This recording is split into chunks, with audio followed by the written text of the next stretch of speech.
Amigas y amigos, bueno, esta noche vamos a conversar con alguien que ustedes probablemente conocen bastante bien, que es Alberto Mayol, que no requiere mayor presentación. Él es sociólogo, académico, escritor, no solamente de ensayos, sino también de ópera, entre otras cosas que la verdad él ha emprendido.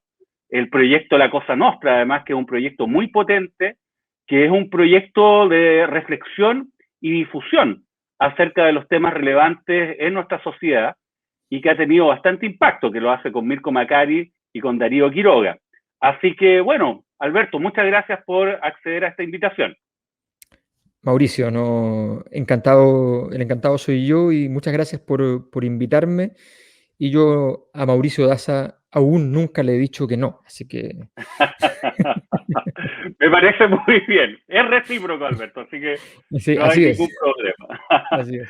Oye, Alberto, mira, quería conversar contigo esta noche acerca de la concentración económica y de qué manera esto puede ser considerado de alguna forma como origen y consecuencia a la vez, ¿no? De este Mm, sistema de abusos que se ha instaurado durante los últimos 40 años y que de alguna forma se encuentra establecido y también, ¿cómo decirlo?, tapado por la legalidad, ¿no? La legalidad, la constitución se supone que debiese ser un límite al poder, pero en nuestra sociedad la mm. constitución se ha establecido como una suerte de cortina que tapa el funcionamiento verdadero del poder en nuestro país. ¿Cómo incide la concentración económica y cómo lo ves desde tu perspectiva? Bueno, yo creo que la línea argumental primera que uno debe partir estableciendo al respecto es bien simple, y opera más que nada con plantear las preguntas cuyas respuestas develan lo que está de trasfondo. Me explico. Chile es el país donde los super ricos que están inscritos en el ranking Forbes, ¿ya? Nada más que eso, los super ricos son ocupan el mayor porcentaje de concentración de entre todos los súper ricos de América Latina. O sea, cualquier país de América Latina, sus súper ricos ocupan menos porcentaje del PIB del país correspondiente que en Chile.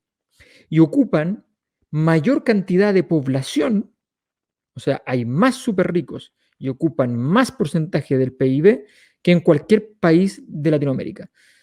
Simplemente la pregunta es, ¿eso puede ser una casualidad? No puede ser una casualidad.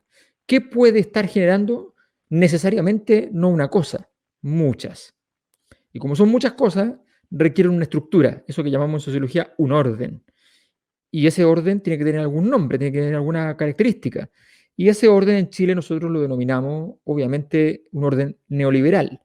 Y esa estructura de poder, que es una estructura de poder, que es una combinación entre la estructura de poder oligárquico de la historia de Chile, del hispanismo, digámoslo así, para decirlo como Jaime Guzmán, por así decirlo, eh, esa estructura de poder más la estructura de propiedad, más el motor a combustión, que significa el tipo de Estado, para poder generar una verdadera aceleración de la producción de riqueza y por tanto de desigualdad, ¿ya? Esa combinación redunda entonces en la estructura de poder que tiene hoy día el dinero, por decirlo así, en términos simbólicos, el dinero en nuestra sociedad. El dinero, hemos controlado el poder político, le hemos puesto cortapisas, le hemos puesto una serie de problemas para que no tenga tanto poder político en la política, pero resulta que quienes tienen otro poder, que es el poder fáctico más importante de la transición, luego de que habían 4 poderes fácticos,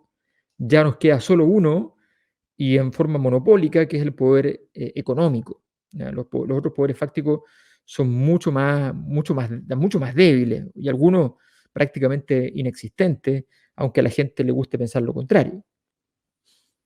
Bueno, además este poder que está bastante concentrado, por lo menos en los principales mercados, tampoco es un poder económico que se haya de alguna manera constituido a partir de lo que es el desarrollo de un emprendimiento exitoso, innovador, competitivo, ¿no?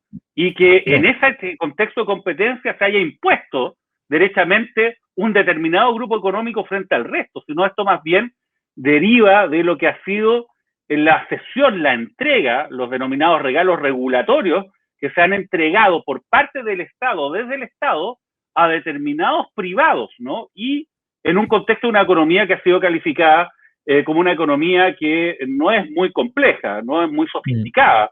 Acá básicamente lo que se hace por la parte de los grandes grupos económicos, y ahí deriva gran parte de su riqueza, es la extracción de recursos naturales, ¿no? Y que se venden sin agregar valor hacia el extranjero. Esto es denominado, entre comillas, commodity.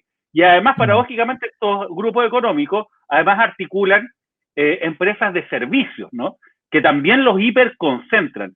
Y ahora, yo no sé qué piensas tú, si es casualidad que en ese contexto se haya establecido también en nuestra Constitución, por ejemplo, un poder político hiperconcentrado en el presidente de la República. Quizás eso hace más fácil, ¿no? Negociar.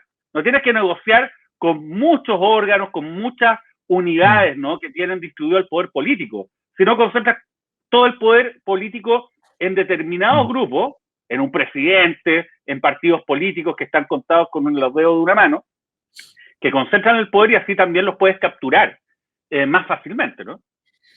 Sí, y de hecho ese último punto, nosotros solemos vincularlo a la problemática de la relación con el Congreso, pero nos fijamos poco, por ejemplo, y ningún alcalde reclama, y voy a explicar por qué, en la falta de poder político real que tienen los alcaldes. Los alcaldes tienen todas las funciones, todas, y no tienen un peso.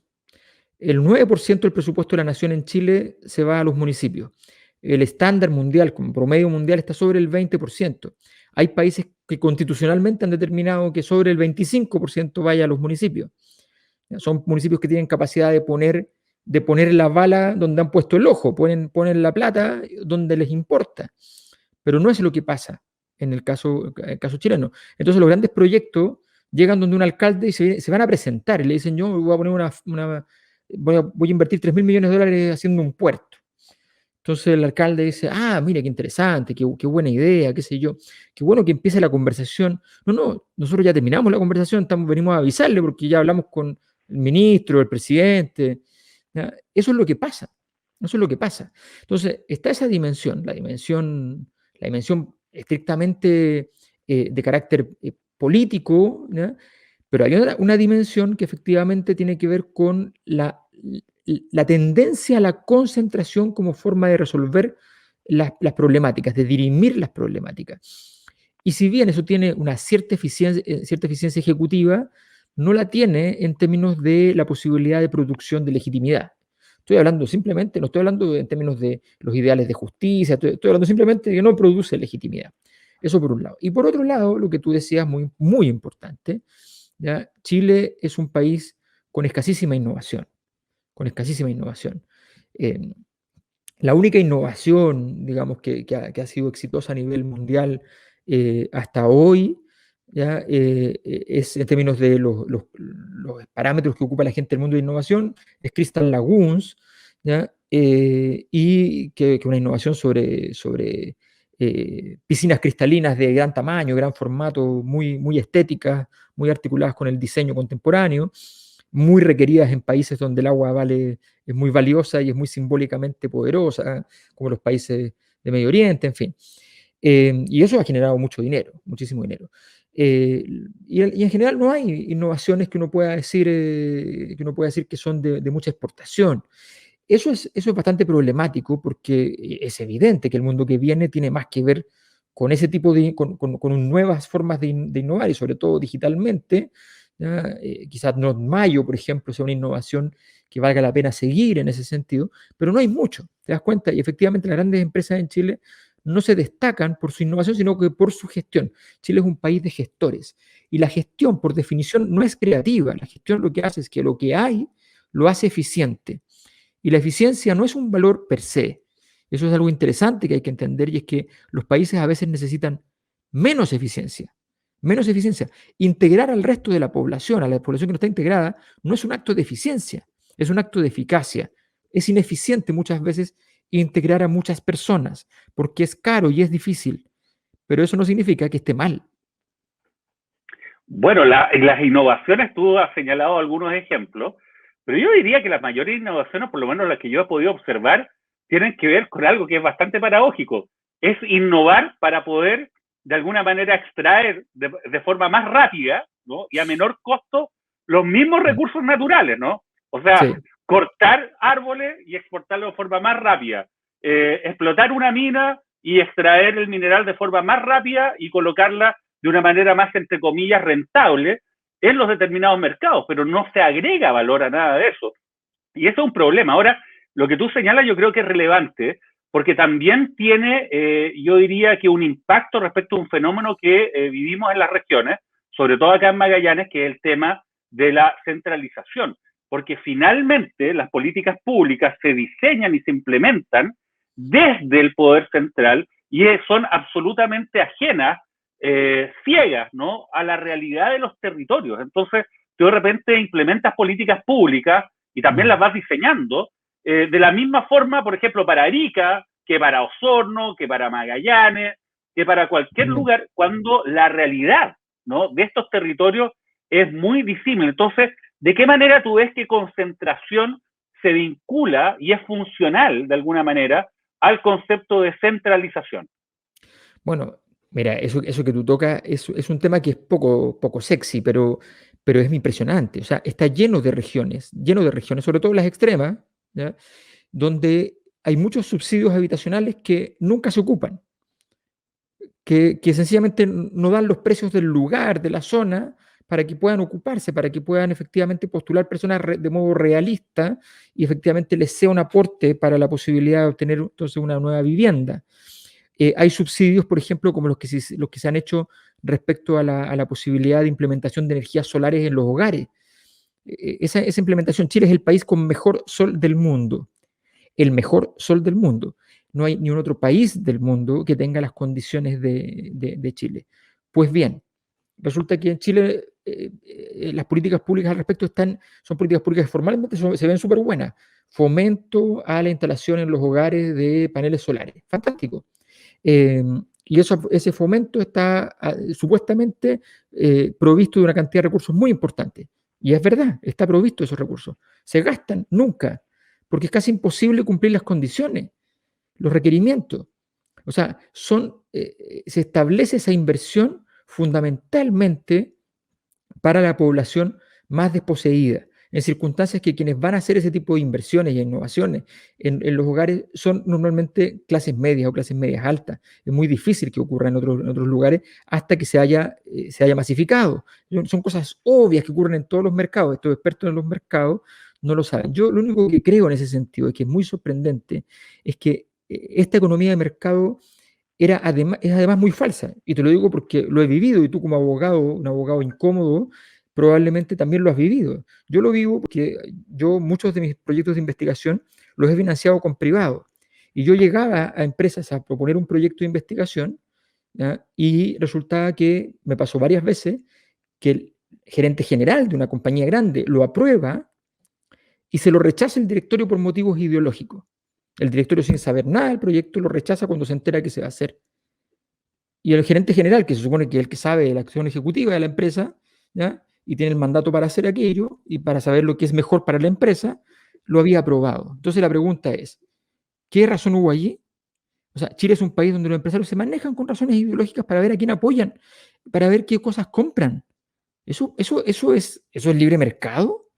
O sea, por favor. Entonces, tú me contarás una cantidad de historias respecto a abogados que son contratables y que no son contratables por los empresarios. ¿Eso es libre mercado? ¿Eso ocurriría en Nueva York? Eso no va a ocurrir en Nueva York. Los abogados pueden trabajar para quien sea. O sea, no. Sí, no, mira, a mí en mi caso, obviamente, el tema de estar detrás del caso SQM, Corpesca, Penta, me ha cerrado una cantidad de puertas increíbles, independiente de que en muchos de estos casos hemos sido súper exitosos, como por ejemplo Corpesca, donde en Exacto. contra de todas las probabilidades obtuvo una condena en contra de Corpesca, que es una empresa del grupo Angelini, por soborno, una cosa bastante inédita, ¿no? Y esto a pesar de toda esta cultura e institucionalidad que ampara la impunidad respecto de delitos graves cometidos por grandes empresarios de altas autoridades.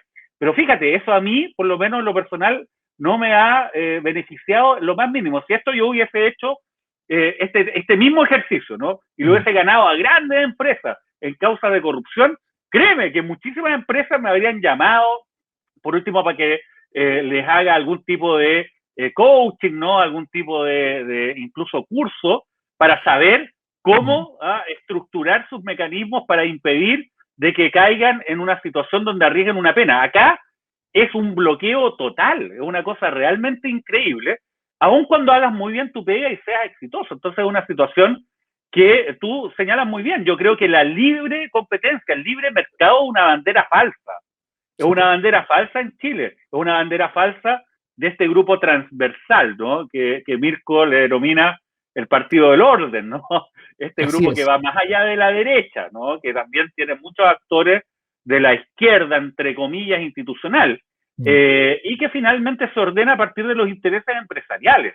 Y acá nadie puede decir que hay libre mercado cuando si hay una colusión, ponte tú, que duró 15 años la colusión del pollo, que a la vez, esto es realmente increíble, que mientras se estaban coludiendo los productores de pollo para venderla a los supermercados se estaban coludiendo al mismo tiempo, sin que supieran los productores de pollo, que también se estaban coludiendo para venderle a un precio más alto a los consumidores. O sea, la meta colusión. Yo te diría, esto es un caso mundial. Todos los campeones mundiales de la colusión. Oye, y estos tipos la sacaron gratis.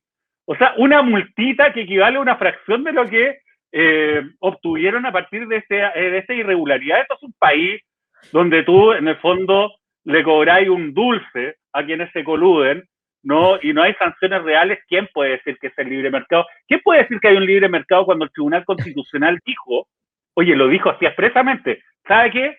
Las infracciones de la ley de mercado de valores en Chile, tope $3 millones. ¿Cuál es el mensaje? Haga los fraudes que quiera en la bolsa, pero hágalo en grande, ¿no? Porque así usted los $3 millones los va a hacer, digamos, rentable. Acuérdate que Ponce Lerú hizo todo este esquema y la gente dice, pero eso es algo que a mí no me importa. Eso es un tema de zanjata, ¿no? Oye, Ponce Lerú, con el caso Cascada, se llevó para la casa $120 millones, de los cuales $40 millones correspondían a fondos de pensiones. Oye, una cosa realmente increíble. Y ahí está él, ahora es noticia porque está haciendo grandes inversiones en litio en Australia. O sea, le ha ido fantástico. Ahora, en este contexto, yo quería que tú nos dieras tu visión acerca de cuáles son también los desafíos del proceso constituyente, porque el proceso constituyente no nació de la convicción democrática de los partidos políticos que tienen representación en el Congreso, sino básicamente una desesperación. Entonces, ¿cómo podría esto tener éxito y también cómo podría fracasar? ¿Cuáles son, para tu juicio, los elementos para que el proceso constituyente tenga éxito? Wow, mira, yo creo que nosotros tenemos que tener conciencia de la dificultad del proceso. Lo primero es tener claro eso. Me explico. La mayor parte de los procesos constituyentes se configuran de una manera tal de que no son una mera respuesta a una crisis. Están asociados a un proceso de crisis en el cual luego de un proceso de discusión cívica, a veces muy violenta, a veces muy compleja, pero un proceso de discusión que tiene cierta cantidad de tiempo, se determina que ya hay más o menos visos de solución, formas de trabajo o algunas visiones de mundo que tienen que estar, y que eso se va a plasmar, se va a cristalizar en una constitución. No es muy habitual que lleguemos a tener que discutir en una constitución que vamos a redactarla apresuradamente, porque esa es la realidad, va a ser en un tiempo breve, ¿ya? No es normal que uno llegue a tener que partir la discusión. Si tú te fijas, nos hemos negado a la discusión. Yo me acuerdo perfecto. El 21 de octubre del 2019, o sea, el lunes, después de que se había declarado la guerra, todo, ¿ya? El sistema político, el Partido del Orden, ¿ya? Declaraba sistemáticamente: está claro el diagnóstico, no necesitamos más diagnóstico, ahora tenemos que ponernos a trabajar en la solución. ¿Cuál era el diagnóstico? ¿Cuál era el diagnóstico? No había ningún diagnóstico porque justo antes nos decían que el problema no existía. El presidente había dicho que esto era un oasis, Nadie de este Partido del Orden, nadie de la izquierda de la exconcertación había salido a decir, oye, no, esto no es un oasis. No, porque parte del oasis era eso. Yo tuve una exitosísima presentación en una feria del libro internacional donde expliqué los casos chilenos. Iba a una mesa pequeña, me sacaron de la mesa pequeña, me llevaron a la mesa principal. Finalmente hice la exposición final de toda la feria del libro y llega el embajador chileno y me reta. Y me reta por las cosas que estoy diciendo sobre Chile. En la época de la nueva mayoría, estoy hablando, de Michelle Bachelet. Y me reta porque resulta que, entonces yo le digo, a ver, usted me está retando porque yo llegué invitado a una mesa chica y terminé siendo la conferencia principal de la feria. Y porque tenía que estar 20 minutos y estuve 2 horas. ¿Ya? Eso, usted me está diciendo eso, que Chile debería tener menos tiempo en esta cosa. Usted no sabe hacer su pega, le dije. ¿Ya? Entonces, ¿por qué? Porque había roto el oasis, porque no estaba diciendo lo que había que decir. Bueno, ese fenómeno, y esto ocurrió ahora y ocurrió antes, bueno, ese fenómeno es la clave, es entender que no hemos querido hacer la pega de ponernos a trabajar en serio respecto a las respuestas que se requieren y al diagnóstico de base, más allá de decir, no sé, es la desigualdad, es como 3 tips. No, necesitamos un diagnóstico es una cosa mucho más complicada. Y en ese contexto, diagnosticar todos los nudos gordianos de este asunto, todas aquellas cosas que hay que pegarle un hachazo para cortar ese nudo, es clave. Yo creo que tenemos un desafío grande. Por eso es muy importante que tengamos en la constituyente personas que sepan resolver, no solo en términos técnicos, sino que también en términos de habilidad política, de saber cómo producir una salida, una solución a las problemáticas que se vayan planteando. Va a ser un ejercicio muy importante de madurez de Chile y tenemos que tomarnos muy en serio y ojalá salir jugando lo mejor posible. Bueno, yo creo de que obviamente si no hay un proceso que sea creíble, esto va a fracasar y va a profundizar la crisis social que dio origen al proceso constituyente. Y esto va a depender básicamente de la posibilidad de poder generar cambios reales. Yo creo que nuestra sociedad no va a aceptar una simple réplica, ¿no? Una constitución del 82.0 que se encuentre validada a través de este proceso. Y en ese contexto, bueno, todas estas voces que dicen, mire, ¿cómo hablan de rodear la constituyente? ¿No? Estos son casi unos terroristas, están equivocados. Hay que rodear la constituyente. Rodear la constituyente no significa que haya una turba de personas con antorchas y digamos, hacha ahí, una guillotina, para cortar cabezas afuera del lugar donde funcione. Lo que significa rodearla es que la ciudadanía esté atenta, que pida rendición de cuentas a quienes sean electos para estar ahí y que obviamente haya una atención respecto de lo que ahí se discute para tratar de desmontar lo que van a intentar varios, que es armar una cocina, ¿no? ¿Ah? Armar un Senado también 2.0, entre comillas, para los efectos de alguna manera llegar a estos acuerdos, entre comillas acuerdos, para los efectos de cambiarlo todo sin cambiar absolutamente nada. Y en esto se nos juega la estabilidad del país. Acá muchas personas pensaban que la paz social estaba garantizada, sobre todo los grupos económicos, bueno, que se han beneficiado y han profundizado este modelo de abuso. Pero la paz social en ninguna sociedad, y eso tú lo sabes mejor que nadie, es gratis, ¿no? Y hay que pagar un costo. Y si pagas barato una paz social, vas a tener una paz social mala. Una paz social que es inestable, de mala calidad.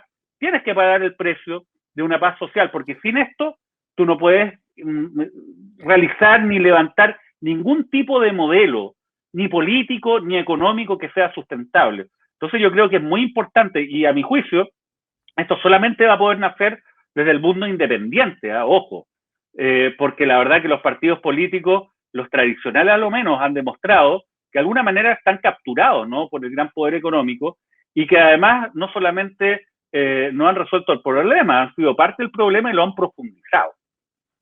Claro, lo que pasa es que los partidos políticos tienen atrofia funcional de ciertas cosas que hace mucho rato que no hacen y por tanto todos los problemas los resuelven igual, ¿ya?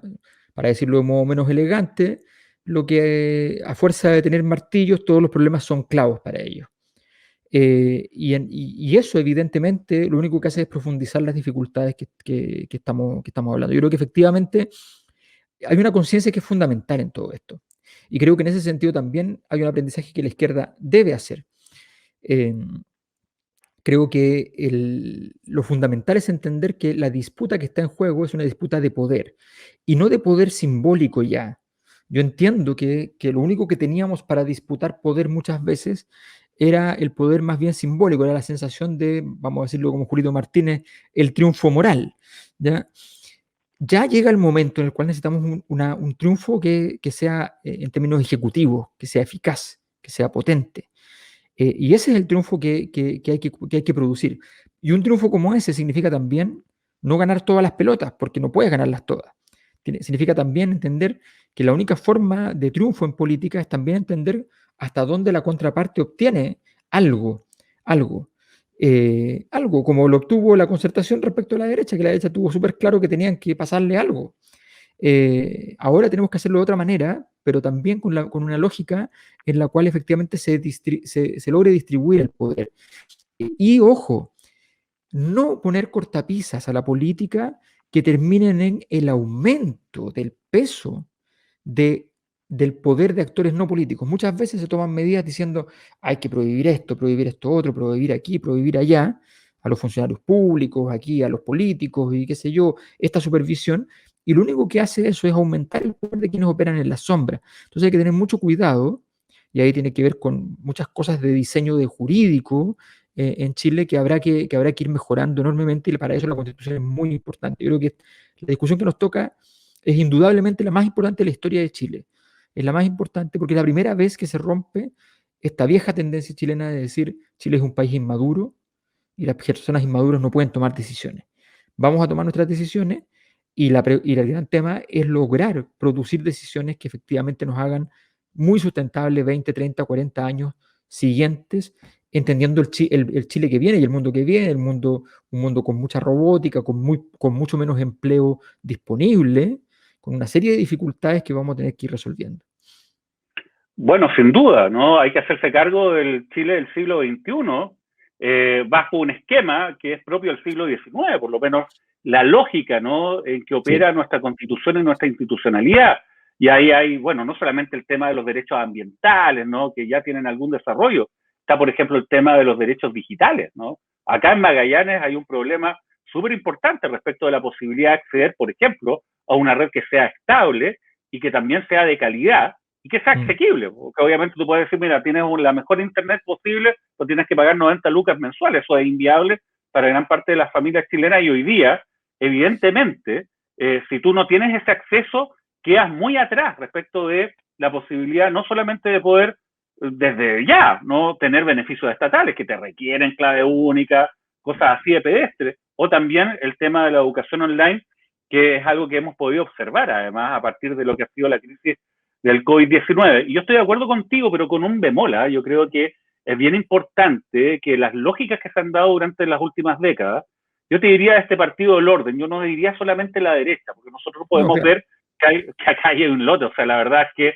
oye, es increíble cómo Sebastián Piñera ha logrado levantar importantes iniciativas en medio de la crisis total, ¿no?, marcando 5%, 7%, ha logrado imponer su agenda legislativa, porque ahí están las Carolinas Goich, los Juan Pablo, los Letelier, los Jorge Pizarro, los José Miguel Insunza, y suma y sigue, ¿no? Entonces este es un fenómeno que va más allá de la lógica, que es una de las grandes mentiras que nos han vendido durante los últimos 30 años, ¿no? Eso de que, mira, en el Congreso hay dos fuerzas políticas que se oponen, ¿no?, que chocan entre ellas. La derecha vinculada al empresariado y la centroizquierda vinculada más bien al ámbito de los derechos sociales. Eso es mentira, digamos. Ellos se articulan en el momento de los cues, para decirlo en buen chileno, de una misma forma cuando se trata de proteger aquellos beneficios institucionales que tiene el empresariado. Por eso, en ese sentido, es bien clave, ¿no?, que también una convención constitucional se entienda de que hay ciertos requerimientos respecto a los cuales no puede operar la lógica. Mire, ¿sabe qué? Sentémonos a ponernos de acuerdo, porque este grupo, ¿no?, la derecha más, ¿no?, la suma del resto del partido del orden, ¿qué es lo que dicen? Cuando ellos ganan en las urnas, dicen algo bien sencillo: tenemos un mandato ciudadano, y ellos nos han dado el apoyo para que impongamos nuestra agenda. Eso es la democracia. Pero cuando se ven que están complicados en términos electorales, entonces empiezan con las palabras, tenemos que hablar, tenemos que negociar, las políticas, los acuerdos, o sea, la mejor posición siempre para que no hayan cambios reales. Yo creo que, fíjate, yo siento de que acá si no hay cambios reales, la verdad que la crisis se va a profundizar mucho más en una situación que nadie quiere, obviamente, ¿no? Nosotros queremos darle una salida institucional a esto. Y yo creo que eso es bien clave que lo entiendan precisamente los que se han opuesto a hacer estos cambios durante las últimas décadas. Claro, es que la teoría que sostiene la élite en Chile, que no es tonta, es una teoría muy simple y dice que si luego de toda la lucha los sectores impugnadores no consiguen nada, sencillamente se desgastan. Y eso es a eso apuestan a que efectivamente venga el desgaste. Si tú te fijas, Sebastián Piñera cerró fila en los últimos meses con relativo éxito, como tú bien dices, en la agenda legislativa, es decir, asumiendo que se podía, comillas, comprar al Congreso con mecanismos no ilegales, o sea, como por ejemplo ofertas para las regiones, ofertas de mejoras sociales, hospitales, qué sé yo, beneficios que podían presentar los propios parlamentarios de cada región, que es un negocio muy clásico. En segundo lugar, los tribunales de justicia, una fuerte presión sobre los tribunales de justicia, interviniendo incluso los abogados integrantes ahora, el Tribunal Constitucional, o sea, lo que yo leí de ese fallo del Tribunal Constitucional es formidable, lo encuentro, es una novela. O sea, se construyeron una constitución nueva, parecida a la anterior, pero distinta, ¿ya? Luchando contra una constitución paralela que ellos acusaban, construyeron una constitución paralela. Es una cosa fantástica. Bueno, y Sanhattan, salvar a Sanhattan. Que Sanhattan no esté en contra de Sebastián Piñera, porque Sebastián Piñera sabe que después él vuelve a los negocios y necesita a Sanhattan de su lado. No quiere perder $1.000 millones después. Y está preocupado de eso. Entonces, si uno mira, se parapetó en 4 cosas. Y esas 4 cosas ya le están permitiendo flotar. Es una señal muy grave, pero una señal de las condiciones en las cuales nos movemos. Y por tanto, tienes mucha razón efectivamente en el sentido de que si no es energía nueva que camina por lugares nuevos, no hay posibilidad, y si no hay eficacia en eso, no hay ninguna posibilidad de que esto se proyecte en el tiempo de modo exitoso, esta transformación, una transformación real para Chile. Bueno, yo creo que tienes razón, acá estamos con hartos desafíos y bueno, esto también va a depender de la ciudadanía. Hay que recordar de que el famoso acuerdo por la paz y la nueva constitución, como lo dijimos en algún momento, no derivó de la convicción democrática de las fuerzas políticas que tienen representación del Parlamento. Esto derivó de una desesperación. El acuerdo se debió haber llamado acuerdo para salvarnos a nosotros y al gobierno de Sebastián Piñera, no más que acuerdo por la paz y la nueva constitución. Entonces, obviamente, esto representa desafíos. Yo creo que es muy importante mantener el debate y yo creo que el trabajo que tú haces en ese sentido es muy importante. Los textos que tú has hecho, ¿no? Big Man, ¿no? Fue uno de los análisis, yo diría que son los más certeros respecto de lo que estaba sucediendo y que además esto tiene una proyección hacia atrás. O sea, no es que se te ocurrió hacer estos análisis, tú ya tienes una trayectoria de tratar de alguna manera desentrañar, ¿no?, lo que estaba detrás del discurso oficial.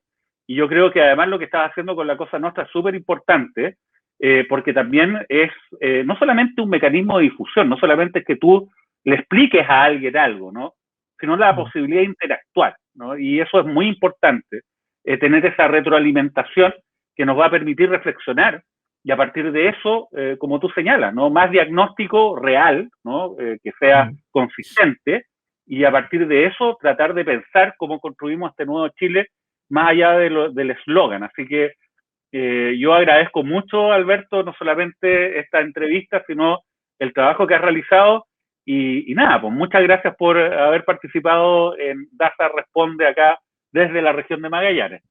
No, muchas gracias a ti, Mauricio. La verdad es que, bueno, tú sabes muy bien que yo soy muy admirador de tu trabajo como abogado. También he tenido la suerte de poder disfrutar de tus exposiciones muy ilustrativas, muy sorprendentes, muy bien desarrolladas y desplegadas cuando te hemos invitado a los seminarios de la Cosa Nostra.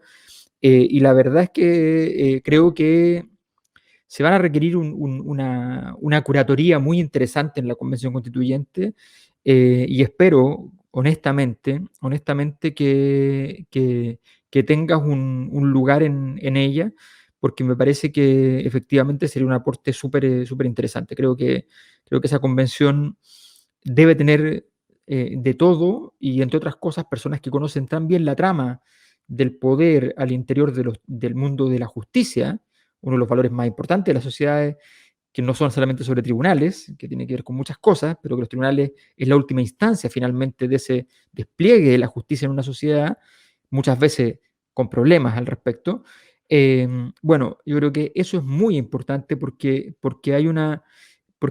uno de los pocos defectos que ha tenido todo este proceso para efectos de la renovación de la historia de Chile está fundamentalmente en que a veces pecamos en la ingenuidad. Y yo creo que es importante saber también cuáles son las tramas que están en juego, y por los juicios que tú has estado, evidentemente esas tramas las conoces, y las conoces bastante bien. Muchas gracias por la invitación, Mauricio, y muy amable, como siempre, de poder hacerme parte de tus conversaciones. Gracias, nos estamos viendo. Chao, Alberto. Gracias, Mauricio.